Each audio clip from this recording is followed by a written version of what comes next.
যে আমার রাজনীতিতে, আপনাদের রাজনীতিতে, আমাদের স্টেজে যারা বসে আছি সকলের রাজনীতিতে আমার কতটুকু লাভ হবে এই রাজনীতি করে অথবা এই কাজটি করে, সেটা যদি চিন্তা বাদ দিয়ে আমার সমাজ, আমার জাতি, আমার রাষ্ট্র, আমার চট্টগ্রাম, আমাদের সকলের কোথায় লাভ হবে সেটা যদি চিন্তা করি, তাহলে বুঝবো সমাজ মানে আজকের আমরা যে সদস্য তারা নই।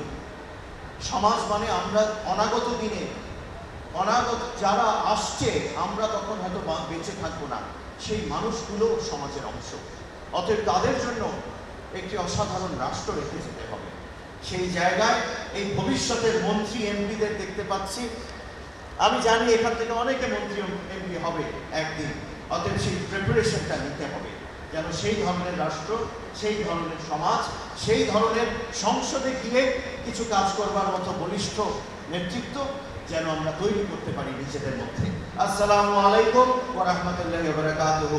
বাংলাদেশ জিন্দাবাদ। শহীদ প্রেসিডেন্ট জিয়াউর রহমান অমর হোক, দেশনেত্রী মরহুমা বেগম খালেদা জিয়া অমর হোক, এবং আমাদের নেতা, অবিসংবাদিত নেতা মাননীয় প্রধানমন্ত্রী জনাব তারেক রহমান যে লক্ষ্য, যে ভালোবাসা, যে মমতা, যে দেশপ্রেম নিয়ে বাংলাদেশে তার কাজ শুরু করেছেন, সেই কাজে যেন আমরা তার হাতকে শক্তিশালী করতে পারি ইনশাআল্লাহ, সেই দোয়া করি। আমিন। আসসালামু আলাইকুম।